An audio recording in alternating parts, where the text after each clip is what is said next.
बाबू का हो? जब हम कुछ चीज के तैयारी करे खातिर बाहर जाए के सोची ना तब तू रोक देवे ला। का हो गई भाई? लेकिन अब के हम नहीं रुकब। अरे किसियो मत आओ बैठ पहले बोलो का कल चाहत रह, कहाँ गल चाहत रह? अब की हम बीसीएस की तैयारी करे चाहता नहीं। कहाँ वहाँ? दिल्ली जाके।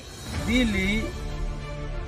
ए बबुआ सुन, ते एगो लड़का बड़े हमारा और ओहू में दिल्ली के जौन सर समाचार सुनाता नु कोनो बाप मतरी अपना लड़का के घरी दिल्ली ना भेजू। ते जौन बा कि ना ए जे दलान में तैयारी कर ले, घोसाला में तैयारी कर ले, भूसहुला में तैयारी कर ले, बाकी बबुआ दिल्ली मत जो। फिर रोक देला तू, फिर रोक देला तू। के पागल के समझा कि दिल्ली में तैयारी करे वाला लड़कन के का हाल बा।